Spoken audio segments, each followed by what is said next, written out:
tema kita pada kesempatan ini, kehidupan yang bermakna. Dan mungkin akan dijadikan pertanyaan mencari makna kehidupan.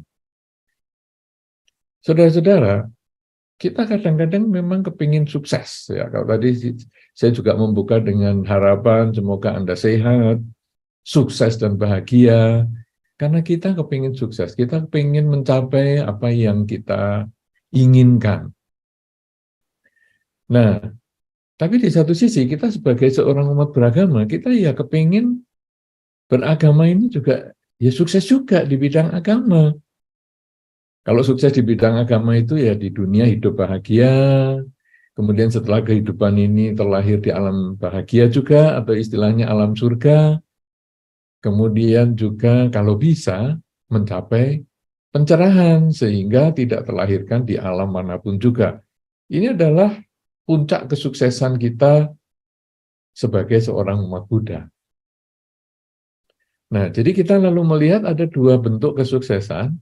Satu kesuksesan di kehidupan sehari-hari, mungkin Anda karirnya yang sukses, rumah tangganya ya sukses, ya. Sedangkan di satu sisi, spiritual juga maunya sukses. Hidup di dunia bahagia, setelah kehidupan ini terlahir di alam bahagia, dan kalau bisa di kehidupan ini bisa menyelesaikan proses kelahiran kembali atau mencapai kesucian. Dua hal yang ingin kita capai ini, kadang-kadang orang harus memilih salah satu, jadi menjadi dilema. Ada beberapa orang mengatakan begini, saya ini kan masih muda Bante, jadi saya kepingin sukses dulu di kehidupan keduniawian. Nanti kalau saya sudah tua, nah saya pensiun, umur 50 lebih saya pensiun, kemudian saya mau sukses di bidang spiritual.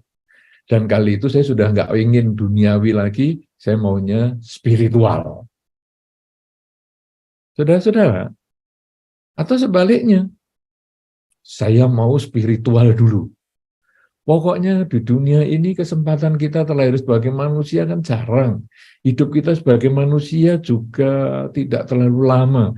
Jadi spiritual harus dimaksimalkan supaya kalau bisa saya mencapai pencerahan di kehidupan ini, saya tidak terlahir kembali setelah kelahiran ini, masalah dunia keduniawian nanti saja. Nah, sehingga seolah-olah dilema menjadi ada dua pilihan, dua kutub pilihan. Dan inilah yang menjadi alasan timbulnya tema kita, A Purposeful Life. Makna kehidupan. Gimana ya kalau saya duniawi sukses tapi spiritual nggak sukses kok kurang bermakna. Tapi kalau spiritual sukses, duniawi nggak sukses, saya kok jadi juga kurang bermakna ya. Apalagi kita kadang-kadang dapat informasi dari beberapa orang tua ya. Kalau orang, mungkin Anda juga yang sedang menyaksikan acara ini, kadang-kadang masih mendengar kalimat, jangan sering-sering ke wihara, jangan sering-sering sembahyang, jangan sering-sering kumpul dengan para biku. Kenapa? Wah, kamu nanti jadinya sudah tidak mikir keduniawian, karena kamu maunya sukses spiritual. Jadi kalau mau sukses spiritual, hindari wihara, hindari kebikuan, hindari baca-baca ajaran dharma, hindari puja bakti. Ini pandangan yang tidak tepat, saudara. Karena di dalam dhamma, sebetulnya kehidupan spiritual dan kehidupan keduniawian ini ada jembatannya. Supaya kita bisa sukses kedua-duanya. Sehingga kita bisa hidup sehat, sukses, dan bahagia. Nah, sekarang sukses kedua-duanya ini jembatannya yang pernah disampaikan di dalam Dhamma adalah bahwa kita mau mengerjakan sesuatu yang bersifat spiritual, juga yang bersifat keduniawian, ada beberapa modal yang harus kita miliki, kualitas batin yang harus kita miliki. Kualitas batin yang pertama adalah apapun yang Anda kerjakan, baik di dunia spiritual maupun di bidang keduniawian, Anda harus mengerjakannya itu dengan penuh kebahagiaan. Mungkin istilahnya Anda punya passion di situ. Karena kalau tidak punya passion di situ, bagaimana Anda bisa mengerjakan dengan penuh kebahagiaan, dengan penuh semangat? Ya, jadi kita harus punya kebahagiaan. Bagaimana sekarang kebahagiaan itu bisa timbul? Kebahagiaan bisa timbul itu, passion kita bisa timbul itu, kalau kita tahu tujuan melakukan perbuatan itu. Seperti teman-teman kita yang tinggal di Singapura ini. Ya tentu jauh dari orang tua, ya kemudian walaupun jaraknya dekat dengan Indonesia, tapi kan ya punya keterbatasan untuk pulang setiap hari misalnya, atau mungkin 2 minggu sekali, sebulan sekali, sehingga kerinduan dengan keluarga, kerinduan dengan orang tua, terpaksa harus ditahan. Tetapi kenapa mau tinggal di Singapura? Karena ada tujuan. Punya tujuan yang membuat semua kesulitan itu bisa kita lewati. Sebelum tercapai tujuan saya ini, saya tidak mau putus asa. Nah, jadi walaupun saya berpisah dengan keluarga, walaupun saya jauh dari orang tua, karena tujuan saya harus tercapai, saya akan jalani. Demikian pula di bidang spiritual dan keduniawian. Kalau tadi tinggal di Singapura itu saya sudah menjelaskan tentang keduniawian. Jadi Anda bekerja pun harus punya passion-nya, dan Anda juga harus punya tujuan. Saya kerja ini untuk apa? Nah, saya kerja ini untuk memperoleh kecukupan, kemandirian ekonomi. Ya sudah, kerjakan dengan sungguh-sungguh. Kemudian di dalam Dharma disampaikan juga bahwa kalau kita mau mengembangkan spiritualitas, saya sekarang. Nah, di dalam Dhamma, tujuan hidup seseorang itu disampaikan, yang pertama adalah hidup di dunia bahagia, kemudian setelah meninggal dunia bisa terlahir di alam bahagia, juga berusaha untuk melepaskan atau menyelesaikan kelahiran kembali di kehidupan ini. Ini tujuan kita. Dan tujuan ini dicapainya bagaimana? Tujuan ini bisa dicapai bukan hanya dengan puja bakti, bukan hanya sering ke wihara, bukan hanya sering berkumpul dengan para biku. Tujuan kita bisa hidup di dunia bahagia, mati masuk alam bahagia, dan terlahir kembali ini sebagai yang kelahiran terakhir, itu adalah dengan menyadari saat ini sedang apa. Jadi kuncinya hanya belajar hidup pada saat ini, menyadari sedang apa. Jadi saat ini saya sedang duduk, saat ini saya sedang berjalan, saat ini saya sedang bekerja, saat ini saya sedang membaca, saat ini saya sedang berbicara. Itu yang dikerjakan. Jadi kita sudah melihat sekarang benang merahnya antara kehidupan spiritual dan kehidupan duniawi tadi, bahwa sekarang kita harus mengembangkan pola pikir kesadaran saat ini saya sedang apa. Jadi kalau di kehidupan spiritual saat ini saya sedang duduk mengamati objek saya misalnya. Nah, kalau sedang duduk mengamati objek pernafasan mungkin. Ya, kalau kemudian juga mengulang kalimat semoga semua makhluk bahagia, tetapi cara yang sama ini bisa digunakan untuk mengamati, menyadari apa yang sedang kita kerjakan.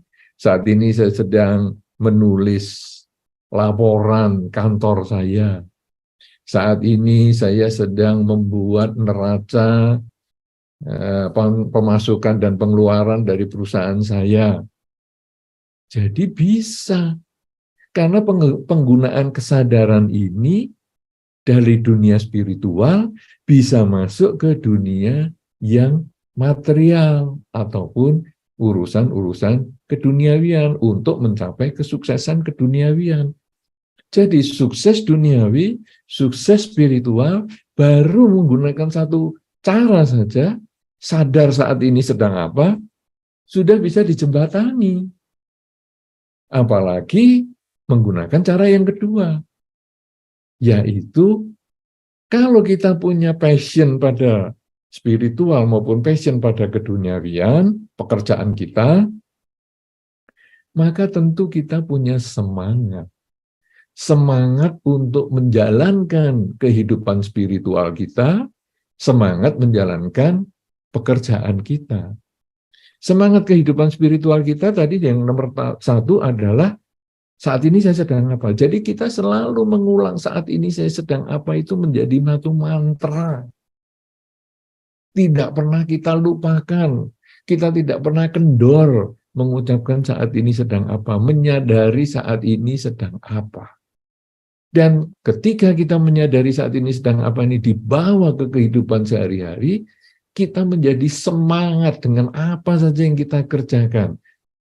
Anda mengerjakan apakah Anda perusahaan Anda sendiri, ataukah Anda ikut dengan perusahaan yang lain, Anda akan mengerjakannya dengan secara profesional. Karena Anda benar-benar mengabdikan diri Anda pada Anda bisa bayangkan. Yang disampaikan di dalam Dhamma oleh Sang Buddha ribuan tahun yang lalu, ternyata bisa menjadi jembatan spiritual sekaligus material. Passion kita kembangkan, kita sadari tujuan kita, kemudian kita membangun semangat, kemudian karena kita ada passion dan ada semangat, maka kita kemudian juga melakukan pekerjaan kita itu bisa renungkan. Kalau Anda baru senang mengerjakan sesuatu, di bidang mungkin elektronika misalnya, ataukah mungkin di bidang desain misalnya, Anda senang mengerjakan, maka kadang-kadang sampai malam bisa Anda kerjakan, dan salah sedikit saja Anda tahu, karena penuh dengan kesadaran, semangatnya tinggi, dan penuh kehati-hatian, penuh kewaspadaan. Jadi pekerjaan Anda itu betul-betul menjadi pekerjaan sempurna selesainya. Demikian pula di dunia spiritual. Di dunia spiritual yang kita sudah tahu tujuannya tadi, sehingga kita punya semangat untuk mengulang di dalam batin, semoga saat ini saya sedang apa, maka kita kemudian lebih berhati-hati, selalu bersemangat dan mengucapkan saat ini saya sedang apa. Oh, saat ini saya sedang berpikir buruk. Wah, saya abaikan pikiran buruk. Nah, saat ini saya berpikir baik. Iya, ini saya ucapkan atau saya kerjakan. Saat ini saya pengen ngomong jelek nih, saya marah nih. Tahan. Saat ini saya pengen ngomong yang baik, saya pengen memuji teman saya pengen memuji pasangan hidup saya pengen memuji orang yang saya cintai, yang saya kasihi maupun lingkungan saya, ya sampaikan karena itu kata-kata yang baik. Saat ini saya mau pengen membantu seseorang, ya lakukan, jangan tunda. Saat ini saya mau menyakiti binatang, oh tahan, rem, sadari saat ini saya sedang apa, sadari. Jadi kita penuh kehati-hatian di sepanjang jalan kehidupan kita. Karena dunia spiritual itu bukan dunia doa di dalam agama Buddha. Dunia spiritual itu bukan berarti harus diwihara. Bukan.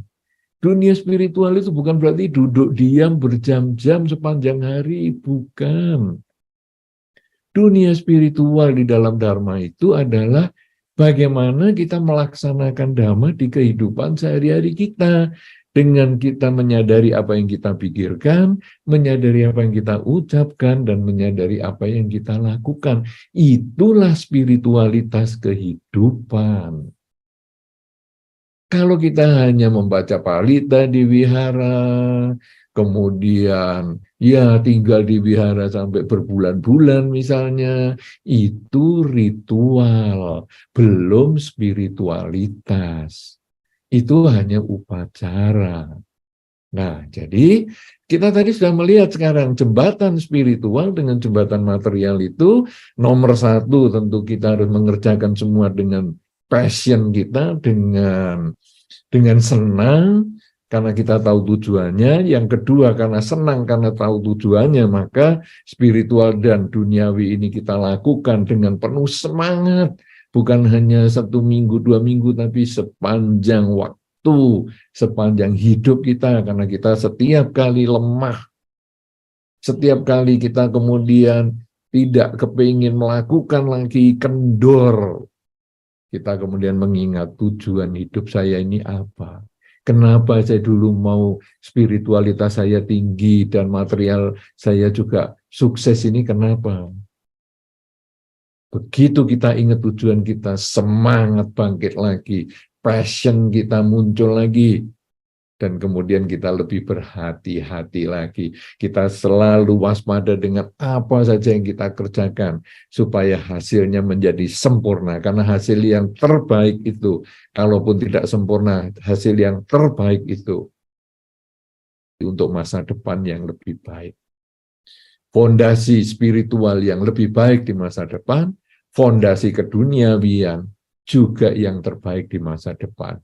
Ibaratnya sekarang kalau Anda misalnya membaca peta, misalnya Anda pergi ke satu tempat, jalan mungkin hiking, kemudian Anda membaca peta, wah ini jalanannya dengan peta kok ada jarak sedikit ya, mungkin setengah derajat. Nggak apa-apa lah, setengah derajat, abaikan aja, biarkan saya jalan yang tidak sesuai peta, nanti mungkin di depan nyambung. Saudara-saudara, memang di satu titik, di peta itu, di titik kita berdiri, dia bedanya setengah derajat. Tapi dia begitu berjalan 1 jam, jarak itu menjadi besar sekali. Jarak lagi 2 jam, 3 jam, semakin besar. Kenapa? Karena kita tidak presisi. Kenapa? Karena kita tidak menyiapkan fondasinya dari awal. Tetapi ketika kita sudah melakukan dengan penuh semangat, berdasarkan passion kita, berdasarkan kesenangan kita melakukan sesuatu itu, kemudian kita juga penuh kehati-hatian, maka kita tidak meleset. Kita berusaha tidak meleset 1 derajat pun tidak, supaya ini menjadi fondasi yang kuat. Mulai hari ini, kalau Anda sering mengucapkan saat ini saya sedang apa, maka secara spiritual Anda menjadi lebih menyadari apa yang Anda pikirkan, ucapkan, dan lakukan. Sehingga Anda hanya melakukan ataupun mengucapkan sesuatu yang baik karena pikiran Anda diarahkan ke yang baik. Menghindari ucapan buruk, perilaku buruk karena pikiran Anda ini mengabaikan yang buruk, itu secara spiritual. Secara keduniawian, karena Anda melakukan yang terbaik, saat ini saya sedang apa, melakukan yang terbaik, maka prestasi Anda di bidang pekerjaan pun menjadi baik. Karena Anda bekerja, menulis misalnya, membuat satu laporan, fokus pada pembuatan laporan itu. Pikiran tidak terdistraksi, pikiran tidak tergoyahkan dengan hal-hal yang lain, sehingga Anda fokus. Dan tentu hasilnya menjadi maksimal. Kemudian Anda sepanjang hari fokus, saat ini saya sedang apa? 8 jam Anda kerja, Anda fokus. Bahkan kalau di beberapa negara itu ada yang teorinya 996, masuk jam 9 pagi, pulang jam 9 malam untuk 6 hari, dia akan selalu fokus. Dan kalau dia selalu fokus 996 itu, hasilnya juga menjadi maksimal. Kesuksesan duniawi bisa tercapai sekaligus menjalankan untuk spiritualnya.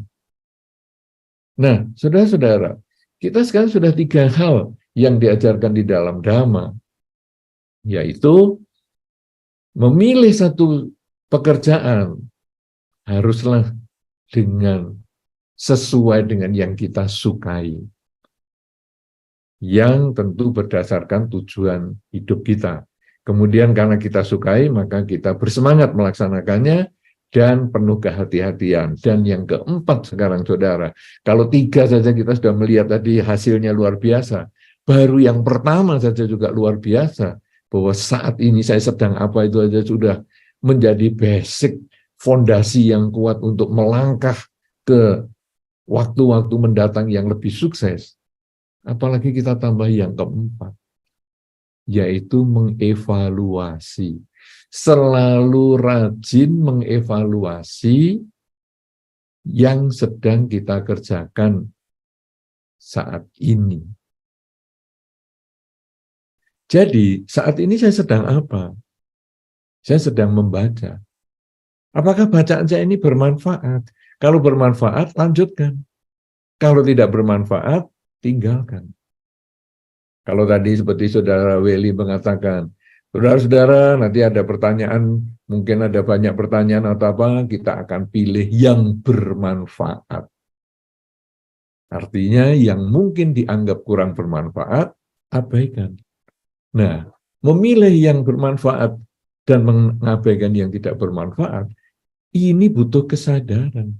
Dan kalau itu dilakukan di dalam pekerjaan, berapa banyak pekerjaan yang bermanfaat yang kita bisa lakukan sehingga dapat meningkatkan kesuksesan kita di masa sekarang maupun di masa depan. Demikian pula ketika kita melihat yang bermanfaat secara spiritual, meninggalkan yang buruk dan menjalankan yang baik, maka itu menjadi fondasi, kebiasaan itu menjadi fondasi untuk kita menjadi orang bermoral di kehidupan ini maupun di kehidupan-kehidupan yang selanjutnya, bahkan bisa tercapai kebahagiaan terakhir, yaitu kebebasan dari kelahiran kembali. Jadi kita selalu mengevaluasi, saat ini saya sedang apa, ini dievaluasi terus. Karena hasil evaluasi itu, kita akan melihat kesuksesan kita ini di mana. Saya ini bisa berhasil itu dulu di bidang apa saja. Dan apakah penyebab keberhasilan saya? Ketika kita mengetahui penyebab keberhasilan kita kembangkan. Saat ini saya tingkatkan lagi kualitas-kualitas yang sudah mengkondisikan saya berhasil yang dulu. Jadi saat ini saya tingkatkan lagi, supaya yang dulu sudah saya capai, bisa saya ulang prestasinya, atau bahkan saya tingkatkan di masa sekarang. Melihat kekurangan kita, saya kok juga dulu melakukan hal-hal yang tidak benar seperti itu ya, sampai hasilnya juga tidak maksimal. Oke, karena saya sekarang sudah bisa menjalankan saat ini saya sedang apa, maka hal-hal yang buruk di masa lalu itu jangan dilakukan di masa sekarang. Kenapa? Karena itu bagian dari kelemahan kita. Dengan kita menyadari kelemahan kita berusaha untuk memperbaiki. Di dalam Dhamma dikatakan bahwa orang yang tidak pandai dan menyadari dirinya tidak pandai, maka sesungguhnya dia adalah orang pandai. Orang yang tidak pandai, tahu dirinya tidak pandai, dia sama dengan orang pandai. Karena ketika dia tahu kekurangannya, dia berusaha memperbaiki. Tapi kalau orang tidak pandai, merasa dirinya pandai, itu betul-betul tidak pandai. Karena orang yang merasa dirinya pandai padahal tidak pandai, dia tidak mau dikasih tahu sesuatu yang lebih baik. Dia tidak mau berusaha untuk meningkatkan kualitas dirinya. Maka akhirnya betul-betul dia menjadi orang yang terpuruk. Tapi karena kita sadar saat ini saya sedang apa, kekurangan kita bisa perbaiki, kekurangan kita ini bisa kita atasi supaya di masa depan tidak terjadi lagi. Kelebihan kita tingkatkan supaya saat ini sampai di masa depan pun menjadi lebih baik. Dan kita juga bisa pada saat mengevaluasi ini, kita mengamati pihak lain yang sama dengan kita, mungkin profesinya. Apakah Anda profesi di dunia material tadi, misalnya pekerjaan Anda, apakah mungkin desainer misalnya, apakah Anda orang finance misalnya, ataukah Anda orang marketing misalnya, atau banyak hal yang lain, dokter misalnya. Anda renungkan, orang-orang yang seprofesi saya ini punya kelebihan apa ya, yang saya belum punya? Apakah mungkin dia rajin seminar? Apakah mungkin dia rajin membaca buku? Wah, saya masih kurang. Kalau gitu saya tiru caranya itu. Kenapa? Supaya saya juga bisa lebih sukses daripada saat ini. Demikian pula di dunia spiritual. Anda misalnya batin sudah menjadi lebih tenang setelah sadar saat ini saya sedang apa. Anda sudah tidak lagi punya pikiran-pikiran yang buruk. Ketika ditanya, kapan ya kamu punya pikiran buruk? Rasanya saya sudah tidak ingat lagi kapan saya punya pikiran buruk. Sehingga ucapan saya pun sudah saya jaga dengan baik. Perilaku saya juga sudah saya jaga dengan baik. Oke, tapi saya lihat orang lain. Oh, dia pada hari-hari tertentu dia masih loh jalankan 8 sila. Kadang-kadang di waktu ada kesempatan, dia juga latihan meditasi di berbagai tempat pelatihan meditasi. Wah, kalau aku nanti libur, aku mau latihan meditasi juga. Nah, jadi kita kemudian lalu merenungkan, wah ini ada kelebihan orang lain yang saya belum jalani. Sekarang saya mau lakukan. Kelebihan orang, tiru, supaya kita bisa menjadi lebih baik. Jadi di dunia material bisa, di dunia spiritual bisa. Di dunia spiritual sekarang ada kekurangan orang, kita pelajari. Wah, kalau dia ada kekurangan, saya memang tidak punya kekurangan itu.